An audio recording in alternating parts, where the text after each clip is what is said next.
Papa, maman, Ndeko, vous qui vivez à l'étranger avec vos investissements au Congo, vous qui pleurez à chaque fin du mois parce que le locataire n'a pas payé ou un membre de famille a utilisé l'argent des loyers, vous qui avez confié la gestion de vos biens aux amis ou aux membres des familles qui ne savent pas combien vous avez souffert pour en avoir, vous qui à chaque fin du mois recevez des explications au lait des loyers, même vous qui êtes au Congo mais n'avez pas le temps de gérer vos biens, ne vous tracassez plus. Glicom est là pour pallier à cette situation. Gestion locale des investissements des Congolais d'outre-mer, Glicom en sigle. Nous gérons vos biens comme si vous étiez sur place ou comme si vous le faisiez vous-même.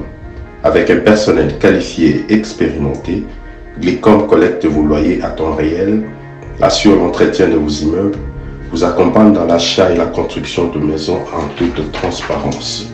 Aussi, pour éviter des conflits au sein de la même famille, confiez la gestion du bien commun à Glicom pour un partage équitable et équilibré à tous les héritiers. Pour plus d'informations, visitez www.glicom.solution ou appelez au plus 243 97 94 12 145. Papa, maman, Ndeko, yo motofani na mikili ya bapaya, to oza awana Congo, yo moto locataire ayokisa pasi po oza mosika, kolela esili. Na Glicom, kimia na motema. Bouyei malamu na Sarah, application ya Afriland First Bank et sali na téléphone. Salela misolo na yo na tango nyonso lingi. Na Sarah Banking, ezande bank na chombo na yo. Tinda mbongo na yo na bokengeli nyonso ata ofandi na ndako.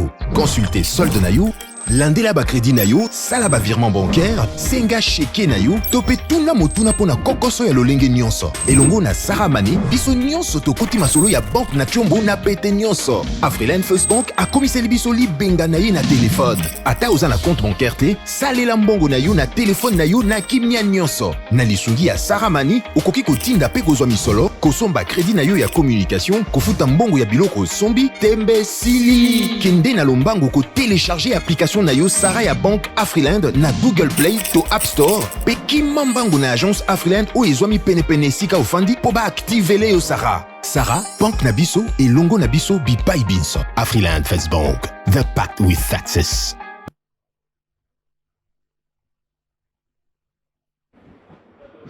Merci. Lundi malamu na bino nyonso bozwa mebele o boza kozela boso na politique ko banda ngonga nindi, c'est vrai.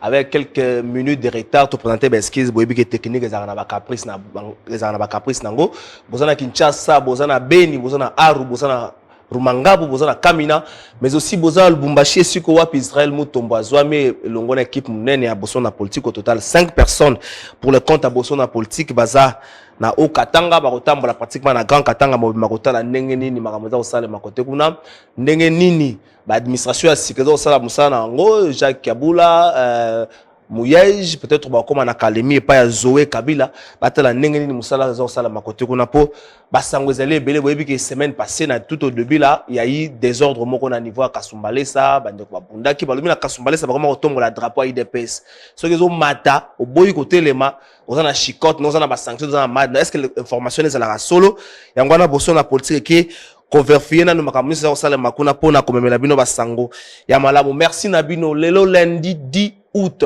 2020 reprise à Bakour et Salami lelo na ngongo tozolo ba chef de l'État Félix Antoine Tshisekedi na Unikin et siko wapi Bakour pe zongeli ezongi kaka na école primaire et secondaire tenenge zaki prévu ndenge bato bayeba kango mais aussi ezongi na niveau ya université na ifasik pembe na biso ba cours ezongi na ba université nyonso ba cours ezongi malgré que na ngambo ya ba enseignants il y a un groupe des enseignants plutôt na concerté au moko ya syndicat na bango si ne 4 je crois ba lobby que bango ba kozonga na noté ba temisi ba revendication mo ebele mais je crois que les gouvernements ozoluka parler na situation wana to la sabino ndenge nini plutôt ambiance les alaki na kati ya école mokola lelo na tongo ngamo na zaki particulièrement na Fatima na oki responsable to directeur école ba pesi bango ka 20 masques ya pamba habité 20 masques est-ce que c'est pour les enseignants ou encore ça pour pas pesa na bana maesi na bana nyonso so komoni ke masque na yo baby otambangu yaka na bureau na kopesa o masque mais ba informer biso pe na niveau ya kisenso eza na école moko zote ke la bana masque ata yo na masque na yo il faut so mbaka masque ya école monsieur le directeur to monsieur le promoteur école wana décision wana ko ya ko memona maboloko pamba po esika moko te l'état lobby sengli ko teka masque na école masque balobi nde mwana nyonso ava kota na classe il faut na masque ndenge bozomona on a bilili mais balobi te que mwana esenga somba masque na école na ye wana ezali bongo reprise ba cours ndenge salemaki merci na ngambo ya ndeko na biso ya technique topesa bino ba info du jour. Félix Tshisekedi doit tostolo biango plainte contre le ministre des droits humains André Lite. ACBA pour détournement de plus de 54 millions de francs congolais à la Cour de cassation. L'artiste et comédien Monzali Yaboussel est décoré à titre posthume de la médaille d'or de mérite des arts, sciences et lettres. La voix des sans-voix exige des sanctions sévères contre les auteurs de l'assassinat des deux frères jumeaux brûlés vifs au Congo central. L'homme a mis un ultimatum de 3 mois accordé aux infirmiers pour s'inscrire à l'ordre national. 100 000 $ d'honoraires des avocats de la République Jabondoué Mayo a réservé une fin de non-recevoir à la demande de fonds à titre provisoire de Célestin Tunda. Dossier aux dossier, il y a un avocat de la République au Bassamba qui a un dossier à procès à détournement à compte il y a 100 jours à chef de l'État. Tout le monde a dit que Célestin Tunda qui va foutre un honoraire à 100 000 $ chacun. Et c'est là que moi tolé, c'est là que moi makelé les bateaux, pourquoi à 100 000 mais j'aborde moi au ko boya likambwana bakena ko bongsa bango mo rafa bati de lesus note mususu. Arrivée de la délégation allemande à la République démocratique du Congo en vue de l'implémentation des suites de la visite du chef de l'État à Berlin, le président de la République a demandé aux membres du gouvernement concernés de réserver la caisse chalérée à la délégation. Puis dans le Kivu, la PENTEC projette une marche pacifique le 29 août à Kinshasa. Gilbert Kankonde retire 30 policiers commis à la garde, commis à la sécurité de Kalev Moutonde. Le vice-premier ministre, ministre de l'Intérieur et Sécurité Gilbert Kankonde vient d'ordonner ce dimanche 9 août le retrait de 30 éléments de la police commis à la sécurité de Kalev Moutonde. Ancien patron de la Killer est très redouté agence de renseignement pendant 8 ans de 2011 à 2018. Kalev Mouton, très proche de Joseph Kabila, sous sanction américaine depuis décembre 2016, a été révoqué de l'ANR pour avoir participé à la marche du FCC du 24 juillet 2020. Devenu citoyen ordinaire, Kalev n'a plus droit d'être sécurisé par les éléments de la police. Les paradoxes de la vie, une grande puissance d'hier devenue aujourd'hui vaincue, à chacun de tirer des leçons conséquentes de la gestion du pouvoir. Vous allez article à Bossona politique. Vous allez la bine oyo. Mokola lobby vice-premier ministre, ministre de l'Intérieur Gilbert Kankonde a Sengaki balongo la bagarde nyonso o bazala qui commune à sécurité à Kalev Mouton. Kalev Mouton de batazia ko benga à l'époque moko le tout puissant patron il y a ANR ba lobby tazongi citoyen normal. Donc ce cas pour ça bagarde, il faut ça démarche nyonso bat nekoso basala ka commis la service IPHP pour être bâti là bagarde mususu asika to ça polémique to tourna yango. Pour se faire lundi à l'élo, tokoya mabongo mwana mboka Franklin Chamala. Azali vice-ministre honoraire et à plan. Azali président et ANC, les alliés pour un nouveau Congo. Azali vice-président et regroupement ATIC. ATIC a 12 députés nationaux, plus de 12 députés nationaux et puis 6 députés provinciaux. Monsieur Franklin Chamala, bonjour. Bonjour Ndeko. Boni ANC. Merci d'abord pour l'invitation Nayo, invitation à Bossolo na politique. Ezali pour nangai libako malam. Ya kozwa invitation mokona lelo pour nakoya na plateau yo nalandaka régulièrement. Nazali vraiment surpris positivement nakuti plateau moko bien organisé, un cadre de travail yakitoko. En tout cas, Nazako Tombela Bossolo na politique longue vie. Je ne m'imaginais pas un seul instant que Moussala Oyo et Bandi Sika, Moussala Bilengue et Koko soit dimension à Motindo Oyo. Et donc, Nazako encouragé Bino. C'est comme ça qu'on bâtit un pays. Merci. En tout cas, courage Mingi et félicitations.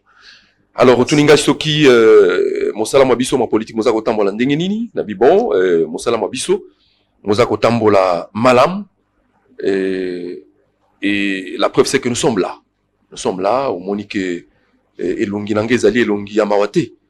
Elongi. Attaque aux un poste de responsabilité. Mon côté, aux député national, provincial, sénateur, oui. Ma au bon, mais on a moté, ma. Bongo, na sena moi oyo. Tokobi Karobele n'a pas responsabilité publique.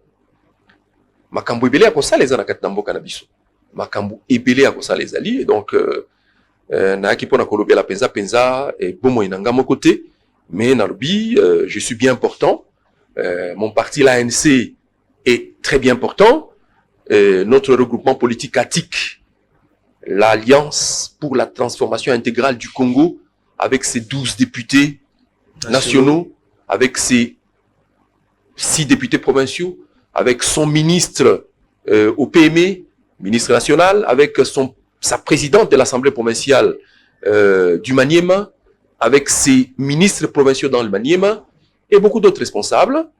Et donc, ATIC, Ezali Malam, ATIC Ezali bien, Ezali regroupement politique ou Ezali membre, il y a FCC. Dans la partie dans mon ANC, on se réfère qui plus na ba idée à Nelson Mandela ou bien idée là que na mutu na ndengena. Au ANC Ezali parti libéral lokola ba parti ebele, mais lokola yolobi to s'inspirer mingi na ekambeli et saleli ya Nelson Mandela. Mikolo mizali koya to koya peut-être kosenga plateau moko spécial pour na tolobela uniquement makambo ya parti wana ANC. Tous un député national moko élu l'Assemblée nationale aza élu awate yaza élu kuna na Nord Kivu na circonscription à Beni kuna ndeska azali élu et donc notre député national ou azali pe le secrétaire général à parti nabiso l'honorable de Jadot Mangwenge tous a pese mbote aza en vacances parlementaires pesa tous a retomber les vacances parlementaires malam Ndeko Franklin Chamala un de cadres FCC reprise à court peut-être un mot bana bazongi. Est-ce que l'aura pas c'est bateau bang ezali ba respect ba mesure barrière ya ba geste barrière est-ce que na récréation par exemple prenons le cas plutôt ya bana 6e primaire oyo ba sali pratiquement 4 mois au kota na te est-ce que na temps ya récréation temps ya pause wana ba ko observer l'une de mesures efficaces pour lutter contre Covid-19 et la distanciation en tout cas topesi longonya mingi na gouvernement Oyo ilengela qui reprise des cours Oyo par l'entremise il y a ministre il y a enseignement primaire et secondaire Mwanamboka Willy Bakonga longo nyamingi lokola azongisiba na babiso na bitelo bya bango na banzi ete sikawa mosala monene bandi pona balakisi na ba gestionnaire nyonso ba école ezali lolenge yolobi ya ko veiller ko lengelaka mikona mikolo bana bazalaka ko respecter ba mesure barrière wana ba surveillant na kati na ba école mosana bango yango wana ko talaka isika bana bazali groupe ebele ko distancer bango jusqu'au moment où ba komesana problème ezali nde komesana na banziete bana ba kosuka ba mesana. Est-ce que na le cambo à Covid-19 problème makasi songité na sensibilisation na niveau ya communication. C'est vrai Covid-19 ezali muto ko ni existence tango te mais est-ce que sensibilisation tant bana ba vanda ki na ndako pona yo ozali moboti et c'est là qui à la hauteur ko zote pona moi no aza niveau universitaire maturité na compréhension ezali mo makasi mais pona moi no azali moi na muke est-ce que la République démocratique du Congo a mis plus de moyens à niveau de sensibilisation et communication na banzi que likambo etali sensibilisation il faut ebandakande na mabota eza mabota nde tozali na mosala monene ya kosala kobendaka bana matoi tango nyonso pona koyebaka en public kolataka ba masque wana koyebaka koobserver ba mesure à distanciation mais naza komona ete bana ebele na kati ya mabota ebele bakomi komesana ebele pe ba meseni nanu te na banzi que esengeli mateya ya sensibilisation et comme vraiment mateya moko permanente na kati na biteyelo bazongi balaksi balemba te na kati na ba église wana ba église ekozonga tokotel loba na nzambe mais sengeli pe kolobelaka makambo wana donc esengeli bisika nyonso bato bakokutana na bisika misala bisika nyonso bato bakutani mateya wana ezangaka te l'état akosala ya epart mais esengeli mabota pe masanga nyonso y compris ba parti politique tosalaka pe ya biso part. Donc il y a côté à régie quelques images à rentrer et plutôt la reprise de cours bongo tozonga dossier à instabilité à monnaie nationale le franc congolais vis-à-vis à devises étrangères monsieur Franklin Chamala le franc congolais depuis un temps et perdre valeur nango Bat mususu kutu ba comme ko ba franc congolais l'équipe Covid-19 yango ko maki na 20 mais franc congolais au te ko kita 15 ba to ba beleli 16 le week-end passé et puis sikoyo ezongiti na 19. Bato belé baza ko incombe na instabilité à monnaie wana gestion ya régime passé. Parce que balobi, selon une certaine frange de la population, il n'y a pas eu des éléments pour accompagner la stabilité à monnaie. Et puis, tant que le régime est accueilli, l'actuel régime écoute, il y a un problème belé, il y a un franc congolais, il y a un problème. Point de vue, nous allons. Ndeko, merci pour notre wana.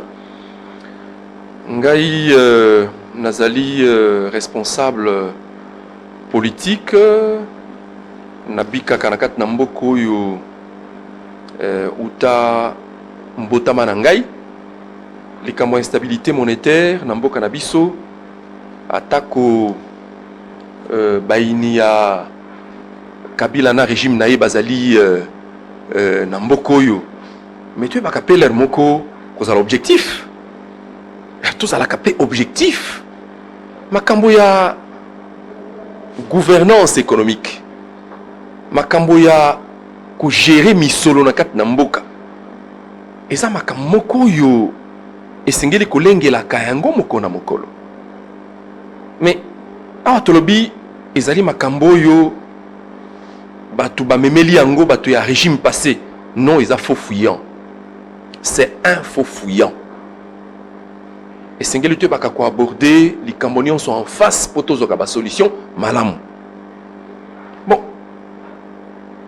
batonyo so bayebi que économie ya mokili mobimbeza ko traverser crise monene liée na problème sanitaire ya Covid ou etelmi saki makambo ebele ralentissement ya économie na bamboka ebele et salemi na lolenge moko ko sakana te na bamboka ebele lelo bazali ko travailler sur les plans de relance ba plan ya relance ya ba économie wana avec beaucoup d'appuis soko talimboka lokola France comment on a les appuis oyo l'état a décidé pour na couper ça ba opérateur économique pour na ko relancer l'économie c'est un milliard de dollars je dis en plusieurs centaines de milliards de dollars mamboka lokola les États-Unis lo lengi moko mais ce qui connaît zali boye l'état za ko lengela ko pesa ba opérateur économique misolo ebele pour na ba relancer économie ya mboka biso ya biso plan et relance a on de ces années eza obele biloba loba o soki ko tambola mala muteza Kabila kenda kala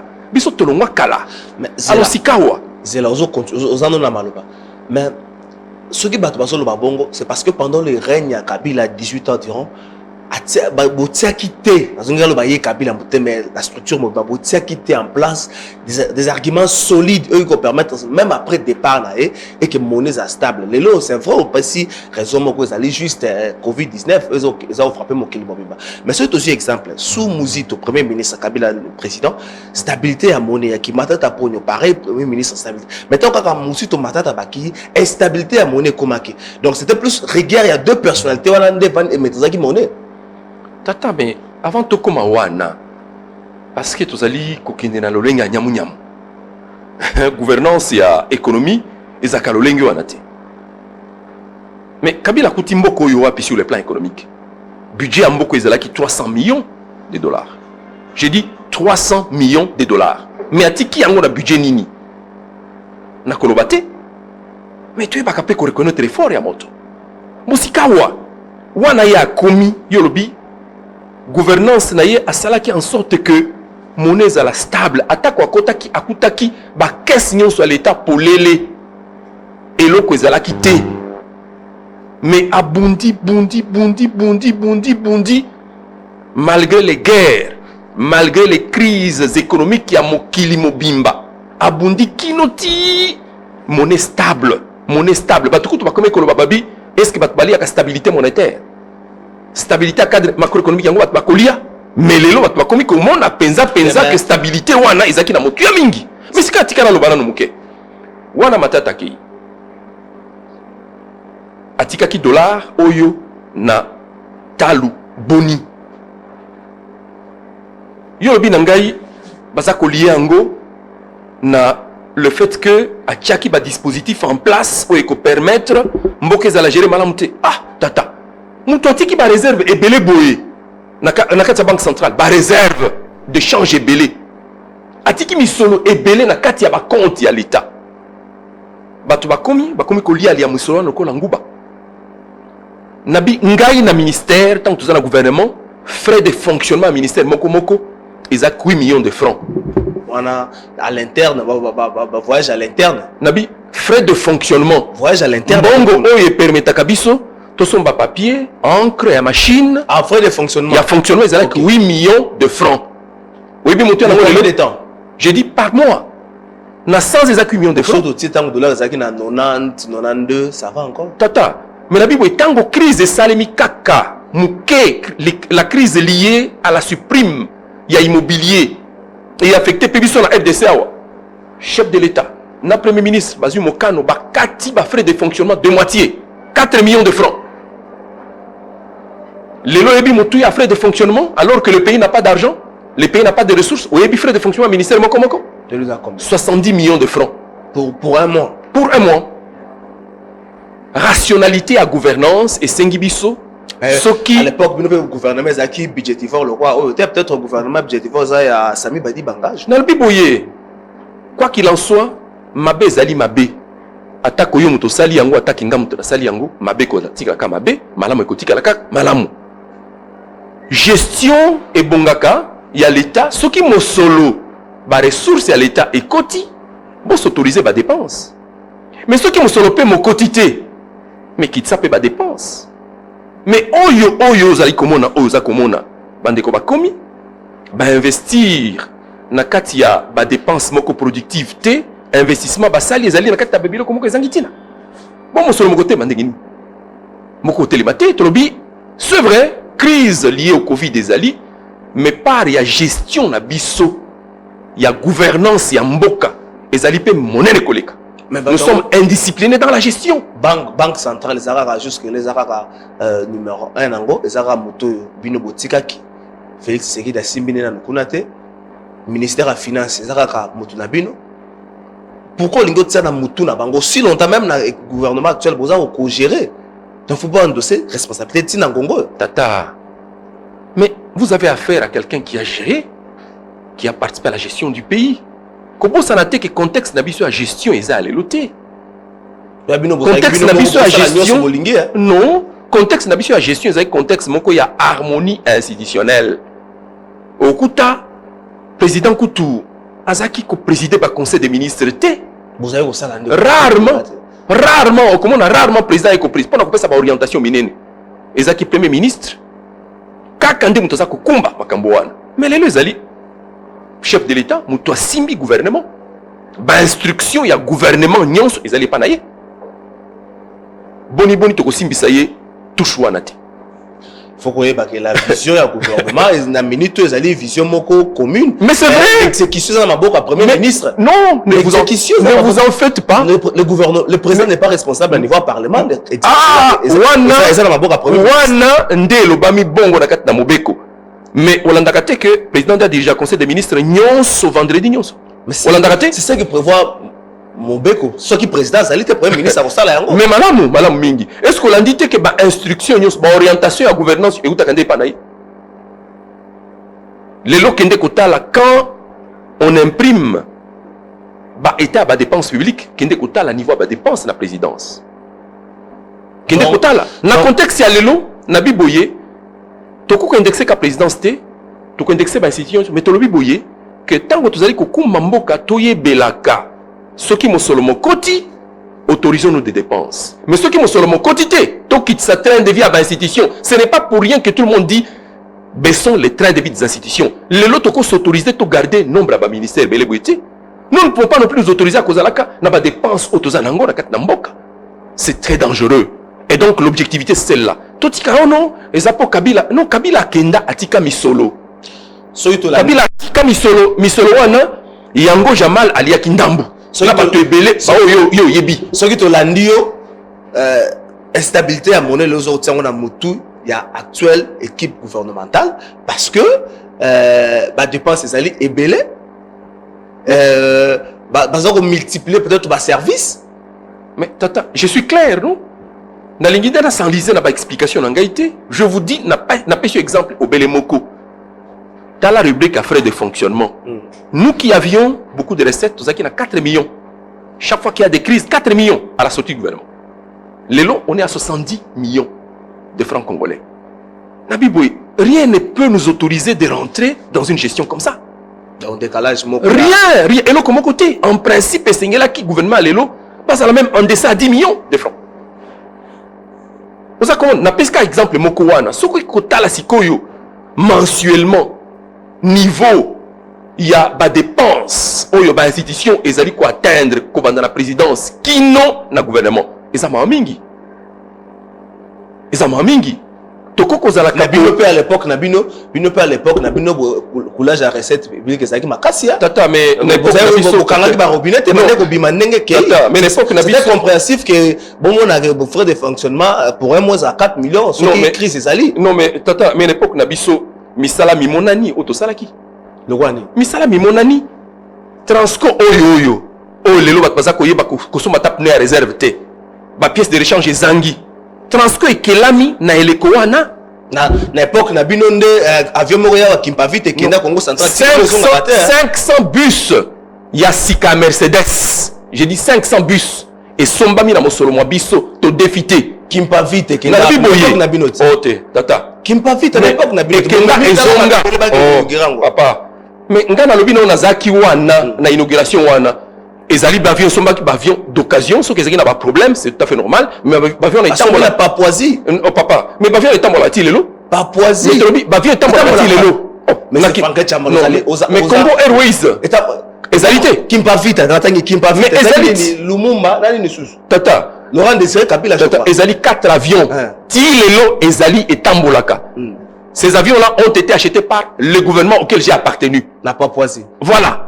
Nabi Boni Papouasie pas fabriquer avion. Natuni Mutuna. Gouvernement lelo et sombi avionine. Gouvernement oya lelo. Obozo betela maboko.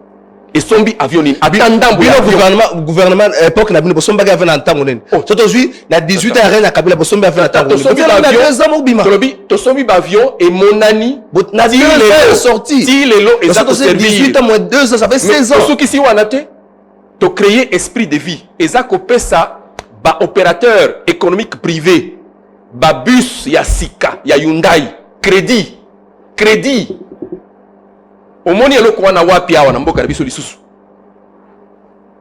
Tata me biso to sali misala mi monani. Misala mi biso mi monani. Boyena nini misala ya mikuse bosoki new transkin hein.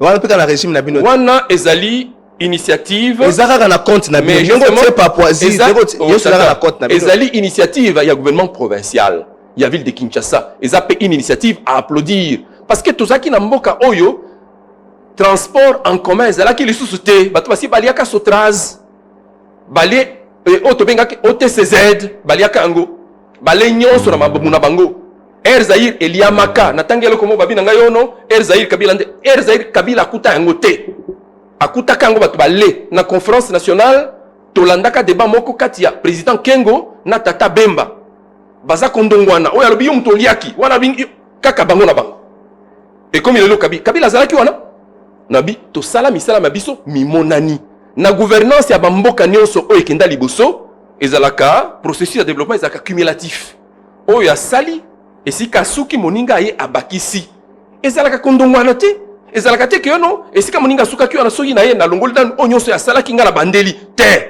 ezalaka cumulatif oya sali esika suki si oya esima akobi ko sala po esika akosuka moninga pe akoba atako oya sala ki avant misale zomona na tele kwa bukanga lonzo lelo bakoma be yango éléphant blanc biloko nango na balaba to somona ngo to kota na dossier to ke na régie to koma mona mutu boka ti moi biloko nemi bali na balabala mais bukanga lonzo projet 200 millions je suis venu pour ça na yepona yango avant comme faut senga population pardon 200 millions na yepona lobela makambo bukanga lonzo oza komona parce que Bukanga Lozwana est un projet moko elengi trop projet qui toko koleka elengi kana mais na lobi lisusu nabi soki na kobiko cité ba réalisation ya Kabila awa ba locomotive au premier ministre somba ba tête à locomotive na SNCC kinda wapi mona na raté tata mais boni biso totanka ba tout facilement Premier ministre, à quoi qu'on a bien qu'il somba locomotive té.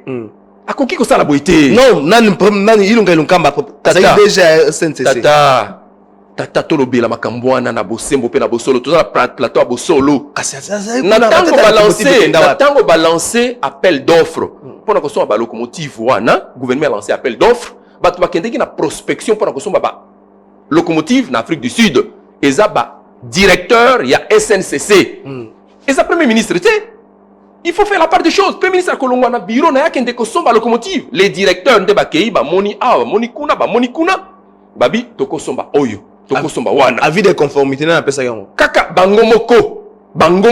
Omoni société lokola SNCC, ezali société à l'état. Ezana technicité nyo se sengeli pona ko apprécier bakendeki, ba prospecter, ba sombi. Encore une fois na mosolo mo à l'état.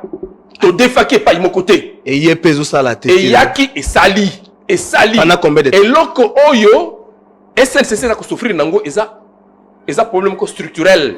Et comme problème oyo sengeli koluka ba solution moko ya makasi koleka. Parce que même barai kaka barai ils ont posé problème ebele. Ba charge SNCC et l'équipe ebele. On peut en parler. Est-ce que et donc tolobi boye au moment autant ba réalisation na binoto au bossa li solo o ya nouvel aéroport ya Njili. Oh tata mais le gouvernement bimisa mbongo gouvernement à l'époque bimisa mbongo musala mbongo te pose la pierre José Makila Gunzami plus de 90 décrets pose la pierre et l'euro musala sala moi nouvel aéroport munene wana ezalaki na étude na banzi ke oyibi malamu ke œuvre union soit génie civil avant sale mais sengeli étude salema étude. Mais on pose la première pierre et qui donc étude ici là qui. Mais tata, mais bako poser pierre wana pendant le cours des études des ako salema. Oza komona ba études zaki nanu en cours. Mais la base que avec les alliés chinois oba zwaki décision ya ko financer musala wana, les choses vont se faire, elles sont déjà en train de se faire et si kawana soko okukuta misala les salema. Mais ngana kanisaki oza ko poser ngai motuna sur la nouvelle aérogare. Oye tongama, oye zaliti lelo ko sala musala isika wana. Tongama na kuni. Tata, mais kuyo yebi non natuni kuyo yebe zali ko boni. Ndeko chama tongama na kuni. Non natuni ku oyo yebi. Ngana ozelo pesa nga kuana biso kuana ba réalisation c'est na ba pays mususu tongama na kuni. Tata, ngana ko pesa kutu yo pesa nga kuyo yebi. Je vais répondre. Boso na politique to okende na régie to landa. SOS ya bandeko ya mamaimo bongo tokozonga dossier Bukangalonzo nani alia 200 millions wana est-ce que Bukangalonzo isala ba traiteur kune boti matiti point tozolia loso ezokuta shinti lelo aussi dans le gouvernement ya époque bimisaka plus de 200 pratiquement 200 millions pour na kopesa Bukangalonzo makasi eleisa bana mboka tokena on riche.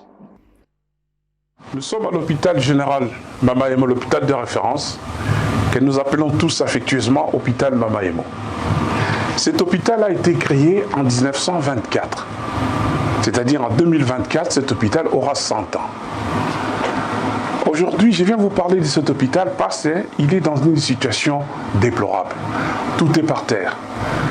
L'un des plus grands hôpitaux de la RDC, peut-être le plus vieux, il n'y a pas d'ambulance dans cet hôpital, il n'y a pas de scanner, il n'y a pas assez de couveuses, il n'y a pas assez de lits pour les lits. Et pourtant, cet hôpital a vu naître des millions de bébés. Cet hôpital a soigné des millions de gens. C'est vrai, l'hôpital a vécu aussi beaucoup de morts. Mais je m'adresse à vous aujourd'hui au nom de tous mes amis et à mon nom personnel. Nous sommes l'association Aidons le Congo, une plateforme des associations basées en Europe. Nous nous sommes décidés, après le coronavirus, de lancer un appel à toute la diaspora pour qu'on puisse faire quelque chose pour Mamaimo. Nous sommes plus de 4 millions à travers le monde. Parmi nous, il y a des médecins. Parmi nous, il y a des ingénieurs. Parmi nous, il y a des informaticiens. Il y a des maçons, des charpentiers. Tous les métiers confondus, nous avons tous l'expertise que nous avons apprise ici en Occident. Pourrons-nous pas faire quelque chose pour notre pays, la RDC, et surtout ne rien faire pour cet hôpital qui se meurt? Le coronavirus a fait des ravages. Tous les pays qui ont connu ça sont en train de se remettre en cause. Nous étions épargnés, c'est vrai, il y a eu quelques morts. Mais regardez ce que le coronavirus fait au Brésil, aux États-Unis et ce que les Français ont vécu en Belgique. Nous avons perdu des compatriotes. Il faut que cette maladie soit un déclencheur. Il faut que cela nous pousse à réfléchir, à voir ce que nous pouvons faire chez nous, sur le plan sanitaire. Voilà, nous venons vous faire cette proposition. Et si nous pouvons nous mettre ensemble, mutualisons nos efforts pour faire quelque chose pour cet hôpital qui va totaliser 100 ans. Tout est par terre. Chers compatriotes, demandons-nous aujourd'hui, qu'allons-nous faire pour la RDC, notre pays? L'actualité, c'est la santé. Pouvons-nous faire quelque chose pour Mabayemo?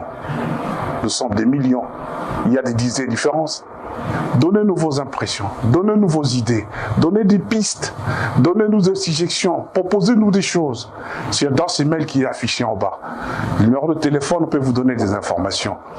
Unissons-nous, mutualisons nos efforts pour faire quelque chose pour Mabayemo.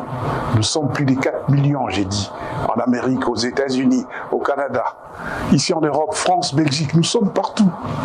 Pouvons-nous pas faire quelque chose pour sauver cet hôpital, Mabayemo, qui nous a vu naître, qui nous a soignés, qui a fait tant de choses pour nous? Je pense qu'il est possible de changer les choses en RDC. Les changements que nous voulons tous, c'est nous qui devons changer. Les changements, c'est toi, c'est moi, c'est lui, c'est nous tous qui devons changer pour voir la RDC changer. Faisons quelque chose pour sauver Mabayemo. Servons quelque chose pour sauver Mabayemo. Voici notre adresse email. Donnez-nous des propositions, des suggestions, des pistes, des solutions. Sauvons Mabayemo. Pourquoi pas penser à créer une mutuelle de santé aussi pour les pauvres, pour les démunis dans notre pays, la RDC. Avant Corona ne peut pas être égal après Corona. Nous devons faire quelque chose pour la RDC. Nous devons faire quelque chose pour Mabayemo. Le carreleur de l'espace compris entre les avenues Loulou et Loire, communément appelé cimetière, situé dans la commune de Lemba en face de la foire internationale de Kinshasa, fustige la décision de l'autorité municipale d'ériger une station-service de l'entreprise pétrolière Tuté Vanité Oil à cet endroit. Ils se disent être victimes de la mauvaise foi de la part des autorités municipales, malgré toutes les taxes et impôts payés. Ces carreleurs appellent les chefs de l'État à intervenir, comme le dit sa promesse faite lors de la campagne électorale, le peuple d'abord. En tout cas, problème total est makas ces années parce que président le peuple d'abord, mais si oyo babiba cha station. Mais pour tabi cette oyo iska oyo, tozo ba insalvant to logo tie bo fazer mais ba pesope musala aux UPV. Tozo formé batu gouvernement soutien bisoté. Tangu premier ministre o azalaka ministre ya Clisserie Art. Tokendaka ti hôtel de ville pour nous solane pour soutenir biso. Mais va soutenir biso te. Biso mo tozo bunda muke mais to kalelo a grande surprise que soit disant beaucoup mais ça qui ana ba soda pour que awe comme station ba station za combien. Ah nanga mu total ezali kuna engine ezali. Siko awa ya autre station a solder to ne po ba bonga déjà. Mais 2000 personnes au hasard a repéré sur une salle, soit on sur espace. Certains carreleurs rencontrés sur place estiment que le permis de construction de cette station-service brandi par l'entreprise pétrolière Tuté Vanité Oil ne remplit pas toutes les conditions et dispositions relatives en la matière. Par conséquent, ils promettent de faire échec à tout celui qui va tenter de délocaliser. Il y a 2 semaines, je pense, tout le monde va bénéficier pas beaucoup mais étant tout commis à IBC a bino bozali batonga zoko regoger na commune nga mais ba pesinga avis urbanistique il y a société moko pétrolière ngi ko sala société moko na pas na bino bosala mais derrière kuva basango kuva basango za mulaye bani na village oyo ya Kikwiti oyo keiti na kansa na entrée ya école to bengaka Notre-Dame d'Afrique ne yango na siko totali il a fait de 8 ou bien 7 établissements oyo kokufa. Et là, on y a sala station à essence. To éviter société en ba benyango société toute vanité all star. Né yango bango balingi basala palissage, c'est-à-dire batia banzete na bango batia batol po ba na misala. Ndoko la biso to moneki mikanda oye, to bito ko lala te, il faut to telema ndé to za ko senga na mokonzi mboka. Papa Félix Antoine Tshisekedi ata la biso likambo oyo. To sali pétition ndé to adresser ki yango na ba ministère presque belé d'abord la présidence de la République tu adresser na Sénat na Assemblée nationale na ministère ya titel ya urbanisme tu adresser na gouvernorat donc de pas gouverner ya vice et puis ekei ba pesi biso o ba benga accusé ya réception ndenda la kisi ba caché tozo assemblée provinciale ne a répondre biso nde yango wana biso to to fandi de la muki to mona batu ba uti na commune ops ya commune capitaine moko bona papa moko to benga mo patas boyebi nde aye azoko bala biso ko kendeki ko tela ba konzi mais l'autre biso to ko sa palissage nde to bi papa biso to sa prêt ce qui makile ko tanga place yo etanga ce qui makile ko tanga etanga to boy palissage wana esalama biso to so c'est la bango biso na misala na mutu bango bana manduki bana o ba ko sala so na mbongo aluka ba commune oyo ezana posa ba sala ba station qui maintient ti lelo bazaka na station moko na cimetière aluka ba station ata mapango somba à côté station na. Une question se pose, est-il nécessaire d'ériger encore une station-service à cet endroit pendant qu'ils en existent déjà de part et d'autre, d'où l'intervention du ministre de l'Urbanisme et Habitat est attendue pour trancher sur cette affaire, comme disent les Anglais ou wait-and-see. Merci une équipe technique de Otukota la tour à tour.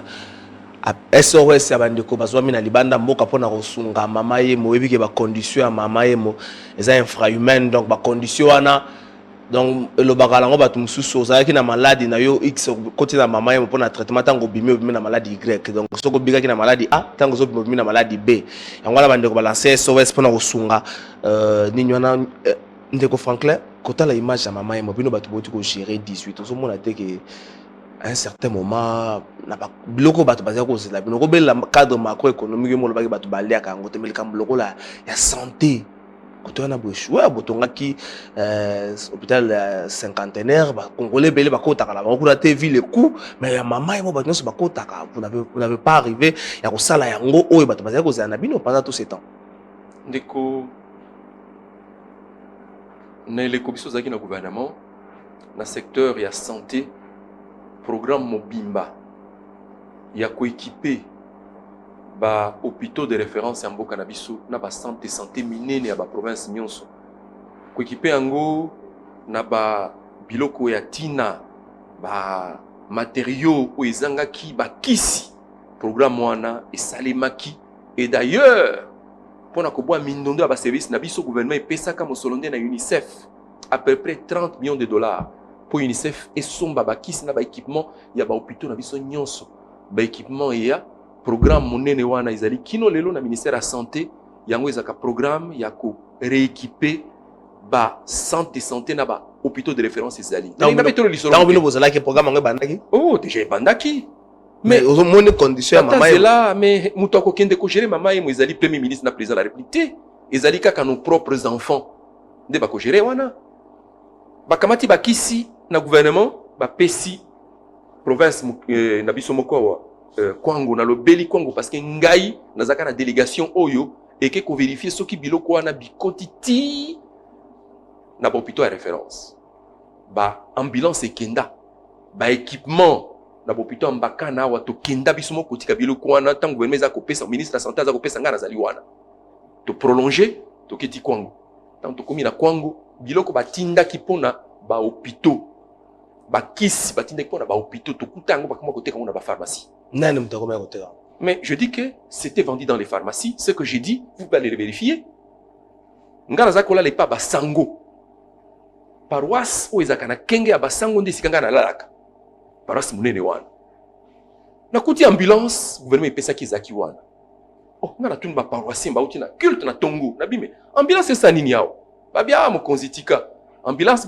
biso bana ya kenge to sengaka ba pesa ngona hôpital général ila akulate yango efanda kande awe pa basango soki basana ngona bosenga kuna ba ko kamatango pa basango nokiti so batikeli bango yango ekokoma kosala transport butu makamga na zoro ba wana j'étais un ancien ministre c'est des choses que j'ai vécu que j'ai entendu sur place na kenge soko ningipe ko vérifier kende tuna basango bakobisa yo ambulance et yaka ba pesi yango na moi ba pesi yango na kukute ba ministre ba ye ba koti na église ezaki mukolona na basi ezaki baza ko célébrer culte mo munene ba annoncer ba bi gouvernement tindi biso na ba biloko po na ba hôpitaux ba kisi yango yo ba ambulance ba équipement musu yango po na ba hôpitaux na kati ya culte bandimbalbi eza malamu me ambulance etika la kaka awa et pas basango elongo te Ndeko. Mais nous parlons de quoi? Ce sont les faits vrais. Vous auriez voulu que ministre, ton premier ministre, kende na ba hôpital pour gérer biloko wana?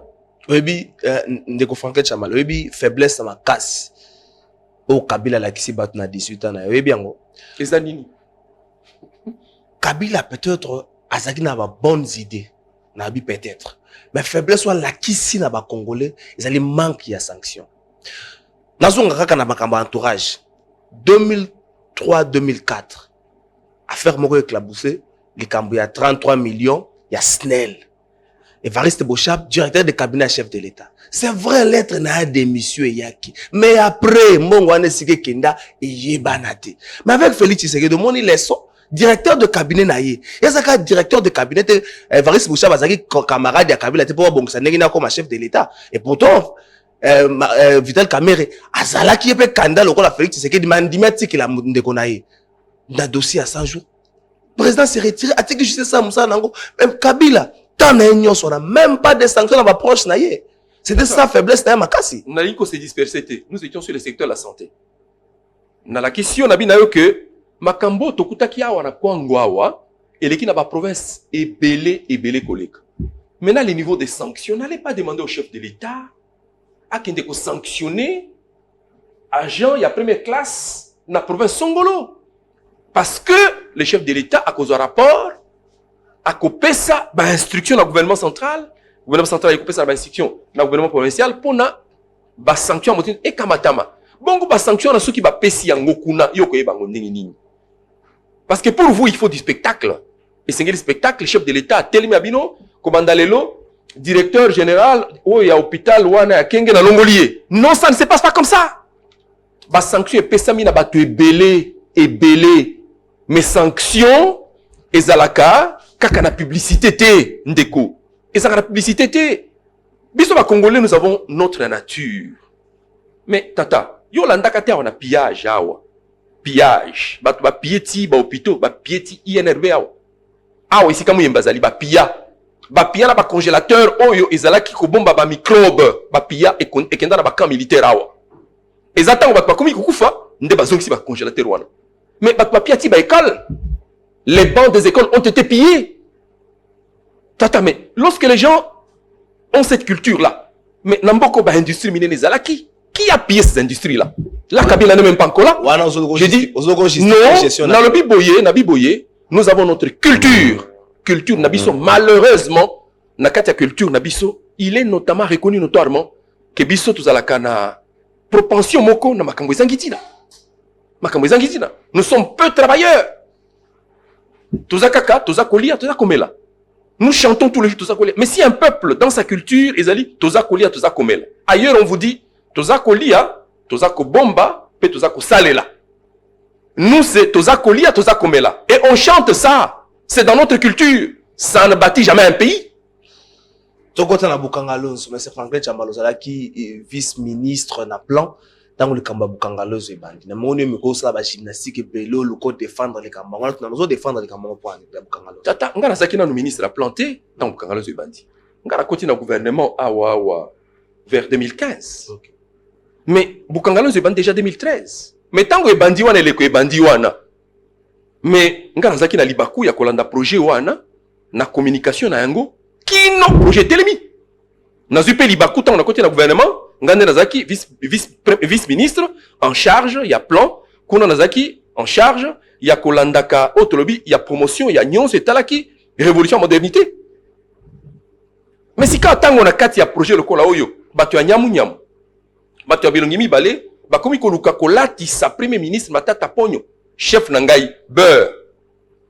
Bazola c'est ber te batuna bazomona ke Bukangalozo sala kana ngol société ber wana zoloba osolo comme mabana mboka mais tolo belango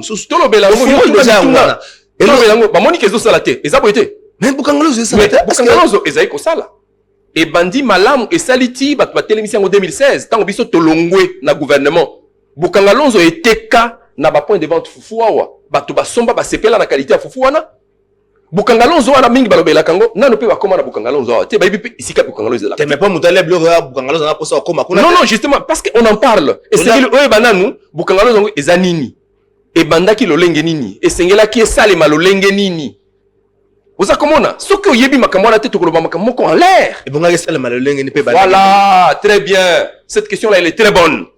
Ndé qu'on est quoi 2013 tant gouvernement et tali et moni production agricole ekiti. Biloko ya kolia et comme côté kama na motu ya makasi. Kole quand même biloko eza importé. Gouvernement et sangani ba tali kambwana ba komona et sengeli. Gouvernement emeka ko investir mingi na agriculture et développer ba filière union sur agriculture. Notamment ba créer ba parc agro-industriel na 26 provinces union sur mboka na biso. Wana ba non na 12 provinces, wana ba province na 11 provinces, c'est qui dans 26 provinces. À cette époque 11 provinces. Oui. Ba prévoir qui va créer 20 parcs. 20 parcs. Ba bito ko bandanyo sombala moko te to bandana na parc moko pilote modèle parc agro-industriel ya Bukangalonzo. Ezalia on a 230 km ya Kinshasa nanzela ko kende kenge. Wana soko leki Maindombe opusani moke opusani okomona na droite pano munene bakomi Bukangalonzo pe aide Bukangalonzo esika wana nzela munene zalaki wana bat bazokota na mituka toketi à 30 km ya nzela munene ndesika site exploitation à parc zalaki neleko wana gouvernement Italie lobi bon OK maintenant tokosala ndenge nini baluki ba to baibi musala ya agro-industrie baiko zamongo na Afrique du Sud batu Africom bato wana baye na mboka na biso basali ba étude ya sol bamoni penza ke sika na bakosala bilanga malamu bakokipe kobokola banyama malamu bakoko tia wana ba usine minene pona ko sala kamisa minene ya parc wana isika wana ba accord eza signé neleko wana na 2014 mosala démarré ba accord wana et prévoir notamment que gouvernement tant ba accord ezalaki signé, c'est estimé la montagne. Les projets ça à peu près $1 milliard. 1 milliard. Il faut seulement sur 10 ans. Ok. Ndenge échéancier nango ils a ko prévoir. Alors, sikawa musala mobandi tomoni kuna mai ezalaki na site wana te basali ba pipeline munene kamati mai ko bandana na mai na biso ya comment on appelle ça? Ya mai ndombe bakamati yango et matisi mai wana na ba pipeline ti na parc agro-industriel ya Bukangalonzo. Soko komena komona ba pipeline eza wana ti lelo yango ndezali ko sala irrigation ya parc wana. Neleko wana courant ezalaki kuna te. Communication kutu ezalaki pas soko longeka okati sika kambankana okozwa sous téléphone singo matana nzete bozo. Voilà. Ba opérateur ya téléphonie, ba zui ba instruction, ba zui ba appui. Et mibale ba komi Vodacom et kekuna RTL et kekuna et comme soko kekuna lelo okozala na problème en communication te. Lokola industrie nyo se tambola kana lotiliki. Soko kekuna okuta centrale munene ya 56 mégawatts et tongami na ligne munene elongo kisasa tikuna investissement munene penza ezali wana. Batongi kuna ba silo minene pona ko conserver ba biloko ba grain eza kuna biloko mingi tongama. Basombi kuna ba avion oyo musala ngo ezalaki ko sopa ba beng ba avion ba épandeur musala ko sopa ba kisi likolo ba bilanga pona ba nyama balia bilanga wala te ba ko somba te ba avion mike oto benga ka ba on les appelle encore il y a surveillance ya parc parce que ça 80 000 hectares il faut surveiller ba mibi ba ka bilanga kuna te ba ko somba kuna ba machine minene oyo ezali ya ko sala labour ezako lona yango moko soke baloli mabele kaka isike baloli wana eloni mbala moko ba ko somba ba bengi ba moissonneuse batteuse ba machine minene o ezali soki milona ekoli oyebike makambo sozo ba ko somba osa population parce que biloko so ba somba wana lelo ba bazoli aka lo sozo ta soki end na lo belango te pona nini yo tuninga motuna ezali ya yo biano o yangai biloko wana be esombami biloko ezali wana bato bamona na télévision ezali wana kino mo ina lelo abandonné. Pourquoi ezo sala des mais na lobi eza abandonné parce que neleko wana tango Bukangalonzo e bandi bat bamoni masango utakuna ya qualité kitoko fufu eni kami bat bakomi kolia ete kami na Kinshasa na ba point de vente nyonso na eleko ba marché za ko sala batukutu ba piller ba point de vente ya Bukangalonzo tunanga bana ba piyaki wala tunité ba pilla ba point de vente mususu mais musala mokobi kino eleko balobi na biso esengeli botika bisika na ba gouvernement ya ba accord et bon ça m'a ponami matata ponyo azui ba dossier sur tiki bandeko bayaki ba telemisi musala wana zo accuser que premier ministre yaki après matata yimuta bandi ko telemisa musala. Je n'accuse personne, je parle de faits. Musala mo telemi wana biso tokei. Tout le monde a constaté que Bukangalonzo est telemi ba financement et katami. Tango bino bozalaki oki ko estimer na hauteur nini financement. Financement nango epesamaki en 4 temps. OK. Ya liboso epesamaki ezalaki 51 millions de dollars sur les 54 qui étaient attendus. Ba partenaire sud-africain babakisi 2 millions sur les 51 millions 600 ba ko pesa supplément wana ezangaki pona ko 54 millions pour la première phase de Salema. Deuxième phase 50 millions. Troisième phase 30 millions. Quatrième phase 28 millions. Les deux autres phases des Alaki marché international de Kinshasa, dans la société, il y a réaménagement, il y a site, il y a Bukangalonzo. Donc, son sali motuya wana est commis 200 millions, et ça à peu près 158 ou 160 millions, à peu près. Ndebimi. 160 millions. Voilà. Mais c'est quand on 200 millions, baliaki. Non, liaki. Parce que mon maki, équipement, et son mami, mon mobandi ko salema, biloko bizali kuna abandonné par l'État lui-même. Est-ce que le projet était lié à la personne de Matata ou ce qui a accueilli le projet Katanambalamoko? Eh ben, c'est Tata Yangwana. Yo kakité. Tout ça qui n'est pas ma ponami. N'est pas ma ponami, il y avait beaucoup d'enjeux. Bah, enjeux zalaki politique, bah, enjeux zalaki économique. D'abord, tout le monde a enjeu économique. Oui, puis Kembo Kanabiso importaka ane nyonso. Babilo Kotoliaka mingi ya wezaka importé pour à peu près 1,5 milliard de dollars, si pas 2 milliards. 2 milliards de dollars. Bah, importation, mon akato sali wana loso biloko ebele 2 milliards de dollars et qui n'a un étranger pour son biloko wana. Sikawa, tango batwana ba moni mosala ya lolengo wana ekomi kosalema. Batalaka mon alisu balam, ba opérateur économique, il y a secteur agroalimentaire ba mona qui est comme le menace pour la coopération na bango. Ezaka ba opérateur économique amboka na biso te, même ya ba pays étranger awa, tango ba moni projet wana ebandi ba bi production mboka oyo ekako bousculer tibiso awa na banzinga awa.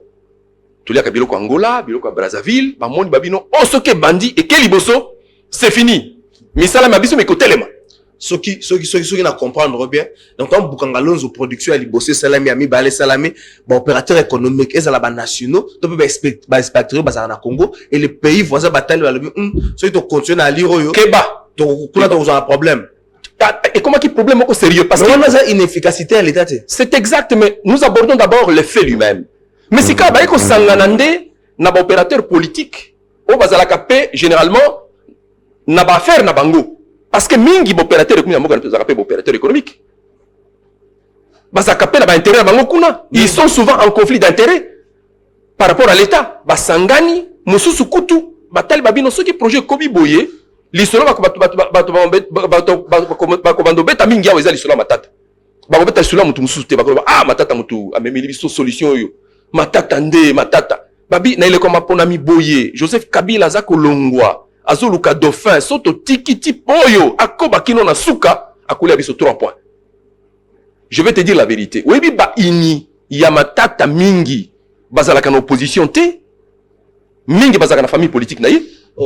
Koyoka na un chef d'État revenir dans ma propos na donc faut fouiller dans le passé parce que c'est le FCC donc la composition FCC ne bundisi Bukangalonzo tata mais moi je ne te le cache pas nabi na yo buyo mon ndé nazolo bawa misu na ngezo tala yo kamera zo talanga nabi boye baini ya matata o ba monaki projet ne comme menace pour la carrière politique na bango et comme menace pour na ba affaire na bango bazali musika na mingi bazana FCC Koutou ne le quoi en FCC botamaki na noté mingi na majorité présidentielle bazai kuna bangonde babi tonya ta bouton affaire ekendete oyebi que tango biso tolongwe tokei na conseil des ministres moko présidé par Joseph Kabila Kabange alobi attention projet wana ça me tient à cœur il faut relancer ce projet là nabi chef de l'état PC instruction musala mokoba instruction de Pesami Banyati bouton babi awa et comme problème il y a bon mot inabiso wana ta bouton wana na premier ministre Sami Badi banga Bruno Tshibala et comment qui et le quoi Bruno Tshibala mais Bruno Tshibala penza na kati ya likambo wana na banzi que azaki na intérêt mon côté. Il y a un belé à occuper. À ça, vous n'avez ça, Azaki na intérêt mon côté. La ordonnance c'est comme bonne dossier wana ezomaki à une autre décision, na un autre niveau. Nous parlons des choses que nous connaissons. Babiton y a tabouton parce que awa soki likambo et kobi et eu succès tipo matata alebi sur 3 points. Ba telemisa musala na nkope na kanai. Donc moni pesa l'état a abandonné ba investissement minene. Ce qu'on kekuna de kokole labi ba avion eza na bangar. Ba épandeur wana eza na bangar. Okukuta ba silo minene etelemi et comme il la cimetière. Ba mususu ba lobi ke ba belé wana bosomba ngona ndenge sengelite yango ba chef coutumier ba bongola bino maele. Tata. Oui na Congo a mo l'état za kana besoin za mingi. Est-ce que ma belé bosomba ngona ndenge ma belé somba na ndenge propre. La preuve, mukolo liboso tango chef de l'état Joseph Kabila akei pona ko réceptionner première récolte à maïs. Bat bazoa maïs wana batu ya liboso za ba chef coutumier. Bangonde bazui ba sac ya liboso. Mais avant, bazo kutu biloko na bazo biloko muso ebele liboso. Mais comment qu'il a la COP, hein, vous comprendre? Et comment il a la COP la bango? Mais bazo balia. Je parle avec toute l'autorité dont je suis revêtu. Vous comprenez Ndeko? Donc likambo wana ngana lo bakamini na biboye, c'est vrai, nyonso ezaki parfaité. Eza makamuso esengeli ko bongisa. Mais ce qu'on keyo kokuta mosala maki. Donc lelo c'est possible bukangalo saison en activité. Oh tata, omoni mbongo oyo jamala leo yo. Ceux qui chef de l'état tchaki ngona bukanga lonzo awa. Mais na banzi ba effet à Covid o tozo vivre le loyo. Ils a atténué. Bongo bosha bazoka kuna selo bani so batsa ngota likanza bukanga lonzo yaka les appelle malamu. Nabi boye moi, je suis chrétien, Nabi boye, on ne peut pas avoir la main sur la charrue et le regard tourné en arrière. Ça c'est ce que la parole me déclare. Non, pona yo. Na moni olati. Pona yo batu nyonso basimba ki bisima simana ni na kala batika ba. Na moni olati robe ya sango. Au sein de la Kalobana Nzambe, moi, c'est ce que la parole me dit. Je ne sais pas ce que ta parole te dit. Non, le but est que, Ebungi, il y a une manière de faire ces choses, mais en faire une préoccupation permanente, ya chef. A tiki ko gouverner, a comme à kota la kaka. Bat pasaki lobe pasaki ni. A cause à la distrait. Tolobi boye, mbongo oyo, Jamal, allez naïe.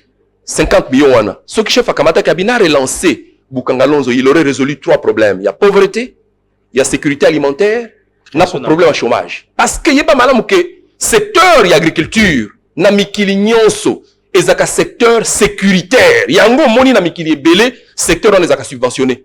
Bino tango vous avez créé à peu près combien d'emplois? Oh, t'as emploi belé. Emploi belé. Na base que ceux qui musala na musilaki. Parce que to komaki même na 1/5 à musala wanate. Mais bilenge belé ba comment il kosala musala kuna bazaki à l'aise. Bilenge belé. Webi que hectare moko kaka ya ndunda, hectare ya ndunda. Ezalaki, il était prévu que ce hectare ya ndunda production ya ndunda des bandits et sengeli ba employer 5000 jeunes hectare moko. Ndeko, est-ce que yebi que pona Bukangalonzo est fonctionné? Usine ya semence ezaki créé na bomba. Toujours par Africom. Usine ya semence na ba engrais. Awa, na bomba. Ça veut dire que Moussala Mosaïque conseille ba kotoyo. Mais bon, mandé zaki bachaki on a dispositif ya ko servir engrais chimique na ba semence. Mais usine on a ba salawa na boma étiquette na chômage. Tokomi pratiquement na soka donc ceux qui na comprendre malamu. Bukangalonzo ceux qui lelo oyo. Isa ko fonctionner les sous-soutés, il faut ko tia yango na mitu.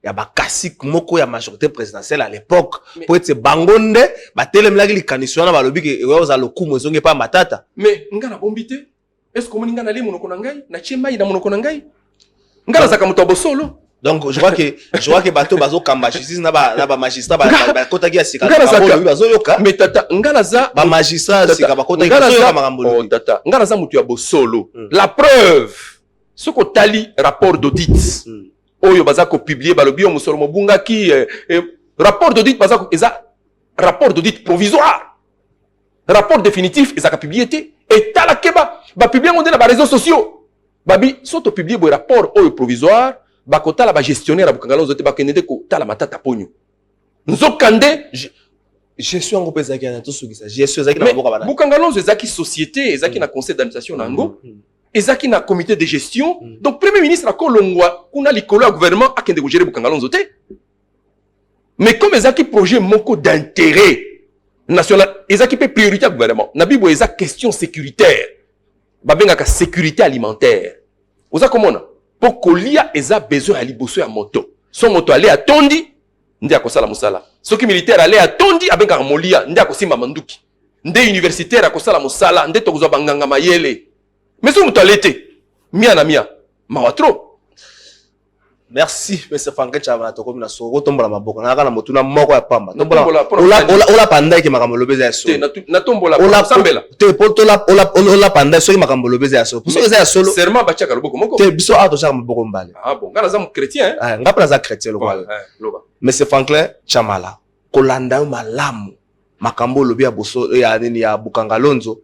Ce que ça bosolo donc tu reconnaître le lot que faiblesse à ma casse ya Kabila za qui sanction pour n'engagner chef d'état ko pesa mutindo na conseil des ministres moko que no ba relancer le Kamabukangalozo pe salamita vandi na yepa belelite te wana otuni motuna na yo pe obeti mabe parce que okoti Kabila makambo ndenge nini yo te ezaki sanction tout mais yo la question chef d'état a pesi mokano na conseil des ministres mo ba relancer activité wana beleli ke nazo mona ozo ke malamu te mais salamité pour bato ba kanyanga mais justement le fait est constaté, bah relançate, bazo pesa par rapport à l'Ukuta, ou bazo ko pesa kino lelo. Vous comprendre, parce que bango za ka ba joueur moko ba beta kana deux terrains. Ba toi no mona butu ba katisi ba epa ya na chef de l'état, ba ko pesa par rapport à l'Ukuta, ba zongi ba ko fendre la biso na FCC. Ba ça ba joueur moko mystique. Vous comprendre, ba tu na ben ba tu bilongi mi balé. Des gens qui créent la confusion. Vous comprendre, bango wana nabi ba tu wana bazali pa boy ba na biso, musupe baza côté en cash. Ce que moni nungu ezo kota boy na mboka ikomi ko bendana là nous sortons même du dossier Bukangalonzo ezaka kabato bilungi balé de part et d'autre qui créent des conflits qui vivent de ça. Il y a pas na biso OK pour les dossiers Bukangalonzo baebani donc matata ni yango oh ndeko wana zana ye maboko pembe lokola ngai tala maboko na ngai yo moni makilawa maboko pembe. Merci Franklin Chamala, vice-ministre honoraire ya plan. Merci. Je crois que bandeko ba comprendre Bukangalonzo mais soyi mokonza mboka fouiner pe na passer ko za malamu mais atia pe kaka maboko projet ngo ezonga po elesaki ba congolais moi mingi loko ekitaki moi mingi ko sala ko malamu. Merci na équipe technique nyonso, merci na Rouble Bamba Israël Mutombona équipe moko boso na politique bazana Lubumbashi to komi na soka to kuta na poko à 19h30 pour une autre émission. Merci pour Bouyei malamu na Sarah, application ya Afriland First Bank et sali na téléphone. Salela misolo na yo na tango nyonso lingi. Na Sarah Banking, ezande bank na chombo na yo. Tinda mbongo na yo na bokengeli nyonso ata ofandi na ndako. Consultez solde na yo, landela ba crédit na yo, sala ba virement bancaire, senga cheke na yo, topé tuna motuna pona kokoso ya lolenge nyonso. Elongo na Sarah Money, biso nyonso tokoti masolo ya bank na chombo na pete nyonso. Afriland First Bank a komiseli biso li benga na ye na téléphone. Ata oza na compte bancaire te, salela mbongo na yo na téléphone na yo na kimia nyonso. Na lisungi ya Sarah Money, okoki kotinda pe kozwa misolo, kosomba crédit na yo ya communication, kofuta mbongo ya biloko sombi, tembe sili. Kende na lombango ko télécharger application na yo Sarah ya Bank Afriland na Google Play to App Store pe kimambango na agence Afriland o ezwami pene sika ofandi po ba activer yo Sarah. Sarah, Bank na biso et longo na biso bipai binso. Afriland First Bank, the pact with success. Papa, maman, Ndeko, vous qui vivez à l'étranger avec vos investissements au Congo, vous qui pleurez à chaque fin du mois parce que le locataire n'a pas payé ou un membre de famille a utilisé l'argent des loyers. Vous qui avez confié la gestion de vos biens aux amis ou aux membres des familles qui ne savent pas combien vous avez souffert pour en avoir. Vous qui à chaque fin du mois recevez des explications au lait des loyers. Même vous qui êtes au Congo mais n'avez pas le temps de gérer vos biens, ne vous tracassez plus. Glicom est là pour pallier à cette situation. Gestion locale des investissements des Congolais d'outre-mer, Glicom en sigle.